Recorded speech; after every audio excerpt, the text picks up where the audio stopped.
Hello friends, welcome to king news updates channel. మన తెలంగాణ రాష్ట్ర వ్యాప్తంగా నేడు ఇన్ని ఎకరాల భూములు కలిగిన రైతులకు రైతు బంధు సాయాన్ని అందిస్తామని సీఎం రేవంత్ రెడ్డి గారు కీలక ప్రకటన చేశారు.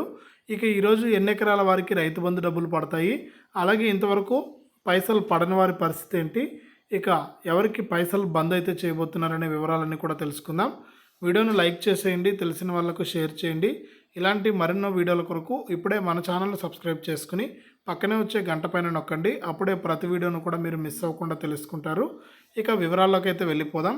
మన తెలంగాణలో ఉన్నటువంటి రైతన్నలకు తెలంగాణ ప్రభుత్వం, మన తెలంగాణలో కాంగ్రెస్ ప్రభుత్వం ఏర్పడినప్పుడు యాసంగి సీజన్ అయితే నడుస్తూ ఉండడంతో ఇక యాసంగి సీజన్కి సంబంధించి రైతులకు పెట్టుబడి సాయాన్ని అందించాలనే ఉద్దేశంతో రైతన్నలు నాట్లు వేసుకోవడానికి ఉపయోగపడే విధంగా మనకు తెలంగాణ సీఎం రేవంత్ రెడ్డి గారు కాంగ్రెస్ రైతు బంధు పథకాన్ని అయితే తీసుకొచ్చారు.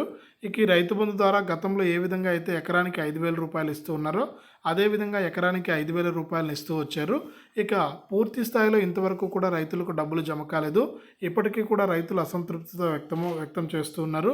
ఇక కొత్త ప్రభుత్వం వచ్చింది, ఎన్నో ఆశలతో ఉన్నాం మేము, కానీ మాకు ప్రభుత్వం నుంచి ఎటువంటి సాయం అందట్లేదని కూడా తెలంగాణ ప్రభుత్వం అయితే తెలంగాణలో ఉన్న రైతన్నులు అయితే ప్రభుత్వం పైన అయితే అసంతృప్తి వ్యక్తం చేస్తున్నారు. ఇక తెలంగాణ ప్రభుత్వం, తెలంగాణ సీఎం రేవంత్ రెడ్డి గారు, డిప్యూటీ సీఎం బట్టి విక్రమార్క గారు మాట్లాడుతూ రైతులెవరూ కూడా అసంతృప్తి పడొద్దు, ఖచ్చితంగా వచ్చే నెల ఫిబ్రవరి చివరిలోపు అర్హత ఉన్న గతంలో రైతు బంధు సాయం పొందిన ప్రతి రైతుకు కూడా డబ్బులు అనేది జమ చేస్తాం, ఎవరు కూడా రైతులు ఇబ్బంది పడాల్సిన అవసరం లేదని కూడా చెప్పడం జరిగింది. ఇక ఇప్పటి వరకు చూసుకుంటే ప్రభుత్వ లెక్కల ప్రకారం మనకు 6 ఎకరాల వరకు పూర్తి స్థాయిలో డబ్బులు జమ అయ్యాయని, ఇక 7 ఎకరాల వారికి ఈరోజు డబ్బులు జమ చేస్తామని, దాదాపు 35,000 రూపాయలు రైతుల ఖాతాల్లోకి జమ అవుతుందని తెలంగాణ రాష్ట్ర ప్రభుత్వం అయితే సూచించింది. రైతు బంధుకు సంబంధించి తాజా సమాచారం.